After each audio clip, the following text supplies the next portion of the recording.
Hello everybody, welcome back to my channel, Gardening with 1D and Zone 5B. My name is Janelle. I'm here to help take the intimidation out of gardening and getting you on a path of food independence.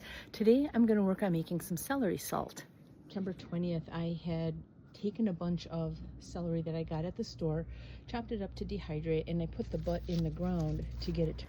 This didn't really have time to mature because I planted it in the ground when the daylight hours were starting to get shorter, and B, our hot summer days were already behind us. In case you're interested what the butt of a grocery store stalk of celery looks like after you replant it, this is it after about 6 weeks. Now this isn't a ton of celery leaf, but I'm just going to put it in a colander. This is just water from my reverse osmosis system, and I'm going to rinse it.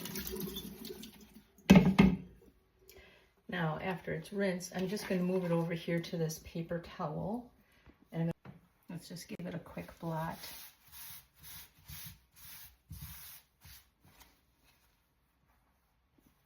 I'm going to pull these leaves off just to get them away from the stalk part. The stalk part is not going to dry as quickly as the leaves in the toaster oven. I'm just going to let these air dry for a little bit to give them a... Okay, I'm just going to transfer these leaves onto a tray to go in my little toaster oven. I'm going to try to put them out in a single layer as best as possible. So I'm just going to put it in my toaster oven at 350 for about 5 to 7 minutes. You don't want them to turn brown. Can you hear that? They're dry. That only took about 5 minutes. So now I'm just going to let these cool down to room temperature. The whole idea now is to crumble these up just so that the leaves become dust.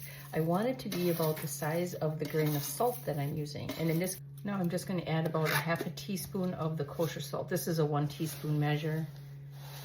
Whoa! Like that. It was a bit much. There we go.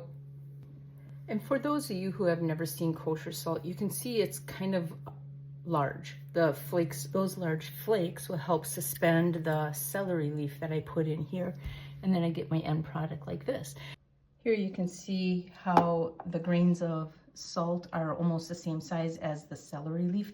This will keep it evenly suspended. If you use a smaller grain of salt and your leaves are larger than that grain, it'll be very easy for it to separate and you'll have all the leaves on top. I hope you found this video informative. Please like, follow, share, subscribe. Tell all your friends. I'll see you in the next video. Have a great day. Bye.